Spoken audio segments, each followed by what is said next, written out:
L'association Asforel, association de formation et de recherche sur le langage, a été créée en 1981 par Laurence Lantin, par des enseignants-chercheurs et des praticiens qui souhaitaient continuer la réflexion sur l'apprentissage du langage oral et écrit.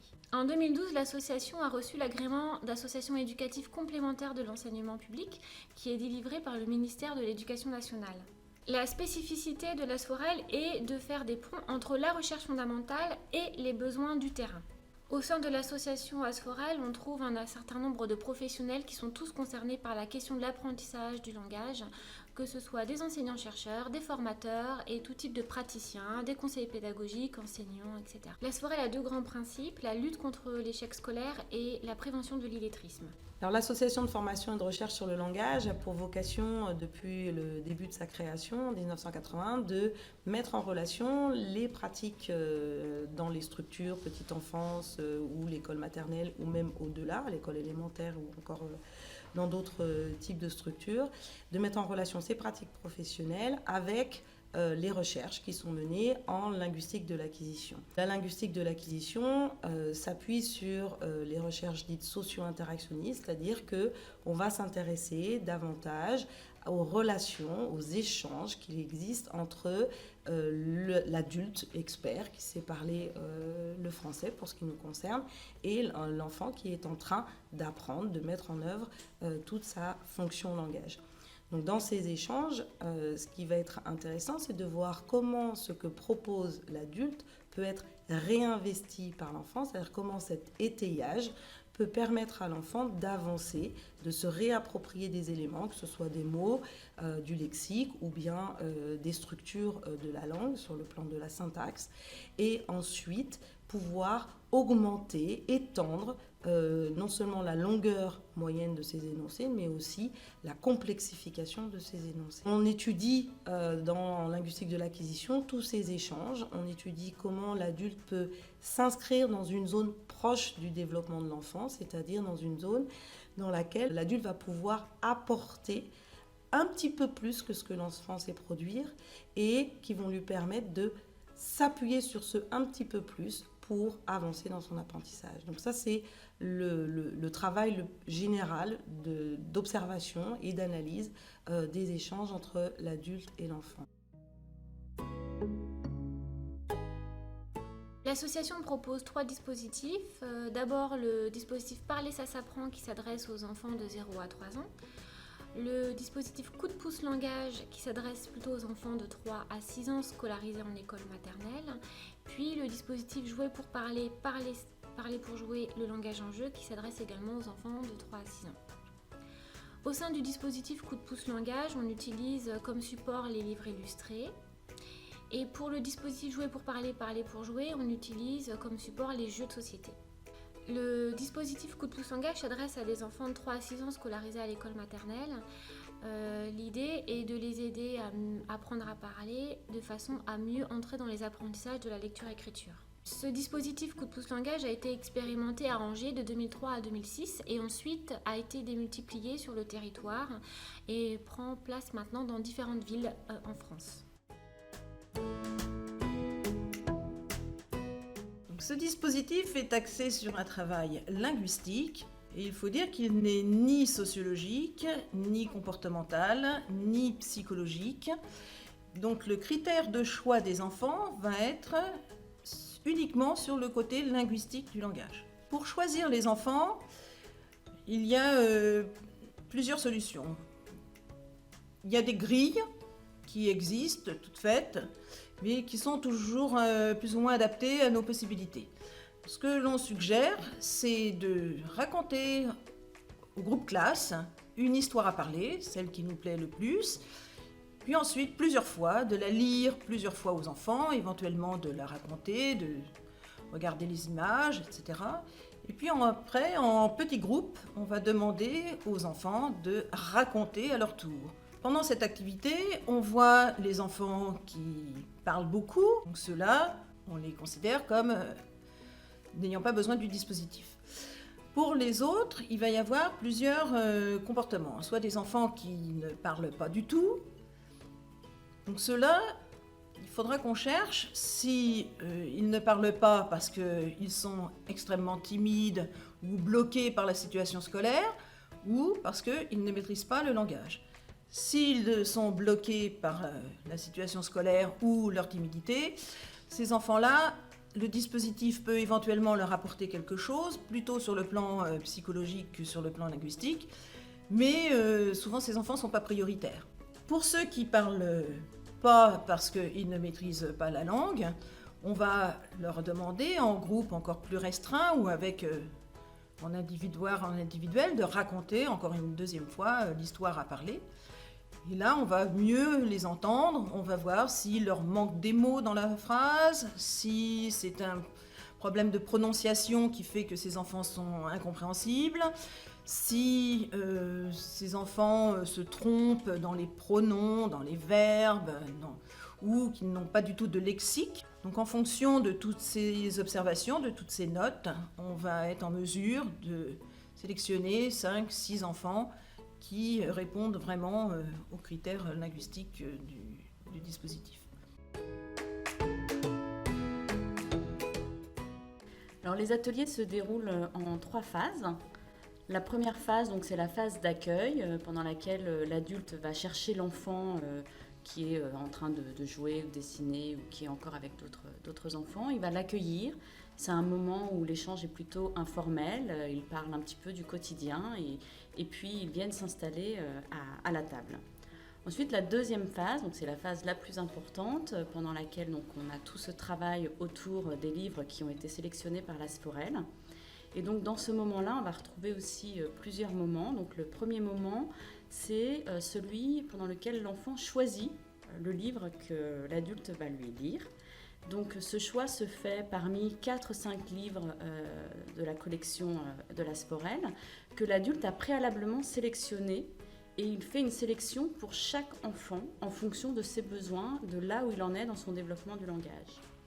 L'enfant va pouvoir choisir parmi ces 4-5 livres celui qu'il a envie d'entendre pendant l'atelier. On fait attention à toujours mettre 1 ou 2 livres que l'enfant connaît déjà, qu'il a déjà lu, qu'il a déjà entendu lors des séances précédentes. Ensuite, l'adulte lit intégralement le texte à l'enfant. L'adulte et l'enfant sont assis côte à côte de manière à ce que l'enfant puisse bien voir l'image et le texte qui est en dessous. Il peut éventuellement tourner les pages pendant la lecture du texte. L'étape suivante, c'est le moment où l'adulte et l'enfant vont interagir. L'adulte va inviter l'enfant à raconter l'histoire qu'il vient d'entendre. Donc, il y a évidemment plusieurs possibilités.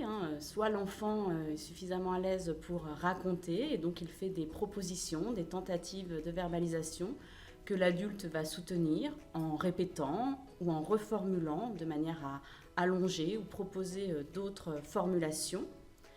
Et puis, il y a aussi des situations pendant lesquelles les enfants ne racontent pas. Et dans ces moments-là, l'adulte raconte à sa place pour permettre à l'enfant de comprendre ce que l'on attend de lui, pour entendre ce que signifie raconter. Et puis ce que l'on observe, c'est qu'au fur et à mesure des séances, ces enfants qui ne racontaient pas forcément spontanément au début arrivent à entrer dans cette narration.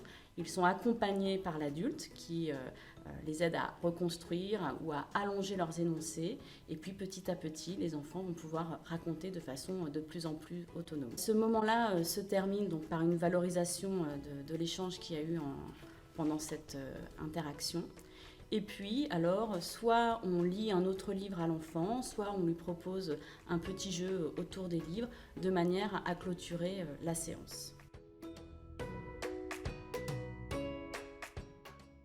Le livre, il s'appelle « Un chapeau en mousse ». Tata a dit à Grégoire « Tu as les cheveux sales, je vais te faire un shampoing ». Grégoire pleure. Grégoire ne veut pas se déshabiller. Grégoire veut garder ses cheveux tout sales. Tata s'est un peu fâchée. Elle a enlevé les vêtements de Grégoire. Grégoire est tout nu. Il monte dans la baignoire avec son canard. Tata lave la tête du canard. Le canard a un chapeau en mousse. Grégoire veut avoir un chapeau en mousse comme le canard. À toi de me raconter l'histoire. Comment il s'appelle ce livre, tu te souviens? Non? Je ne me souviens pas. Regarde, qu'est-ce qu'il a sur la tête? Un chapeau en mousse. Alors, qu'est-ce qui se passe là? Qu'est-ce qu'elle fait, Tata? Elle tire les têtes, les femmes. Elle touche la tête du petit garçon? Pourquoi elle lui touche la tête? Parce que les têtes, les sales. Eh oui. Tata touche la tête de Grégoire parce qu'il a les cheveux sales. Sa tête est sale, tu as raison. Les histoires à parler ont été conçues pour l'apprentissage du langage. Elles s'appuient sur des situations vécues par les enfants, de l'âge auquel elles s'adressent. Les textes ont été écrits pour offrir des structures langagières de plus en plus complexes.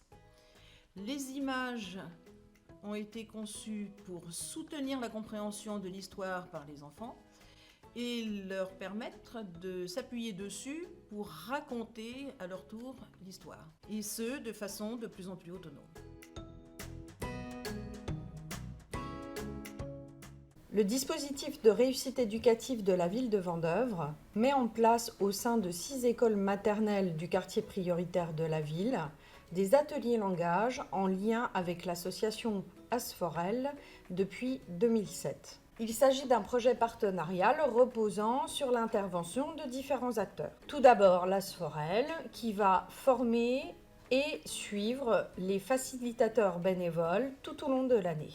Les professeurs d'école ainsi que les directeurs sont chargés, eux, de repérer les enfants en difficulté et qui vont pouvoir bénéficier de ce dispositif leur permettant d'acquérir de nouvelles constructions langagières.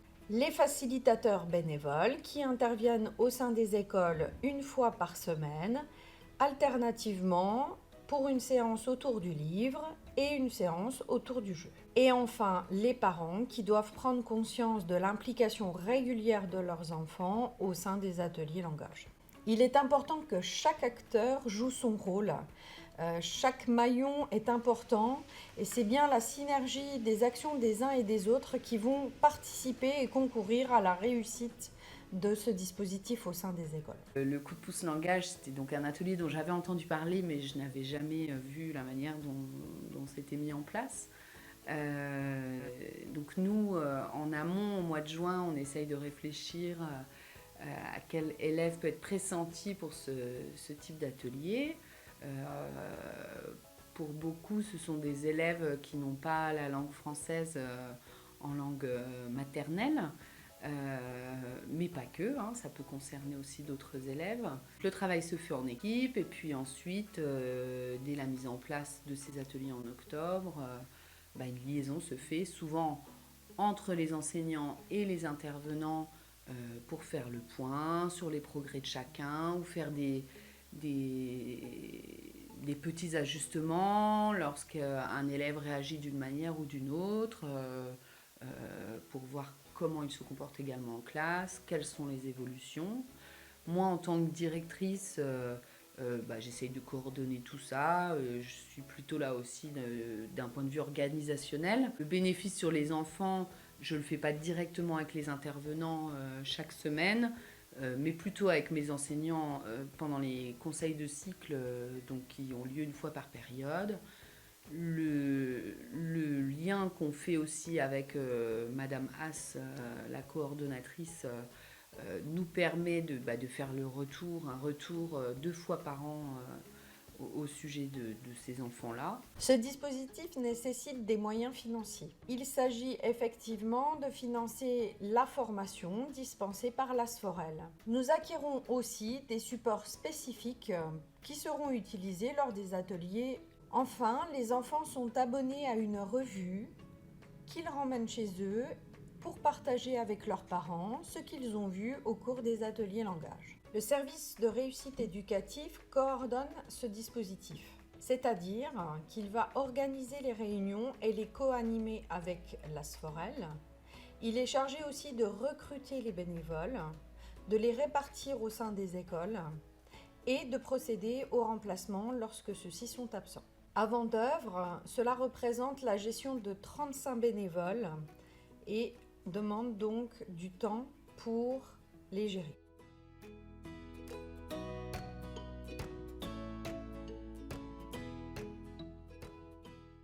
En conclusion, c'est un dispositif qui fait ses preuves chaque année en termes de progrès auprès des enfants et de la vie de tous, des enseignants, des facilitateurs et des parents. Les enseignants soulignent la prise de confiance en soi des enfants, qu'ils osent désormais prendre la parole au sein de la classe. Pour les facilitateurs, eux soulignent une explosion de langage qui se développe tout au long de l'année. Malgré la barrière de la langue pour certains parents, les facilitateurs constatent qu'il y a des progrès pour leurs enfants.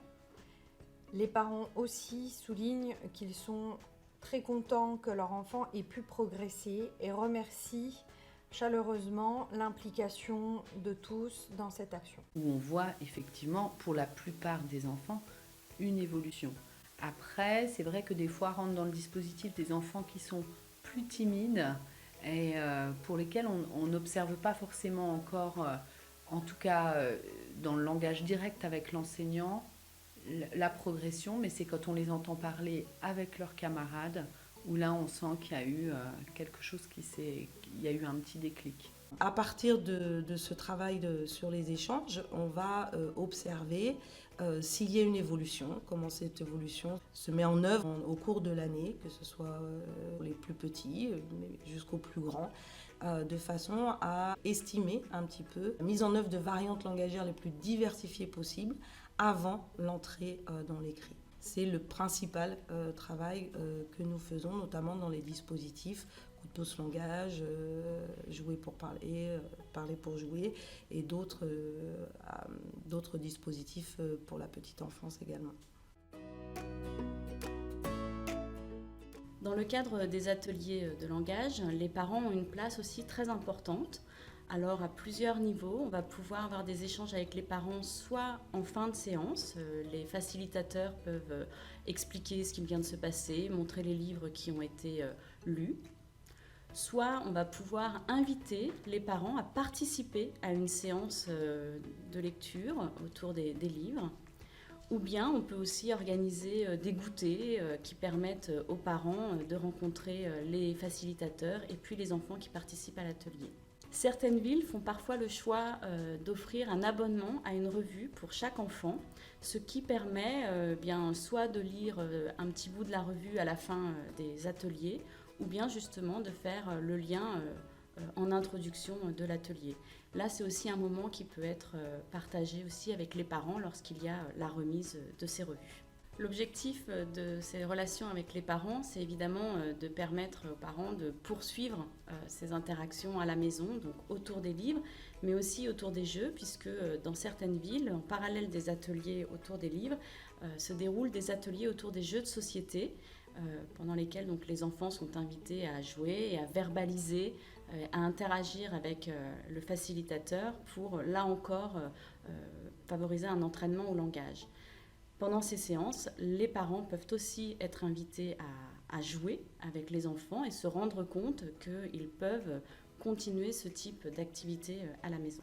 L'implication des parents, pour moi, elle est très importante parce que les années où j'ai constaté une implication des parents, l'enfant a progressé plus rapidement.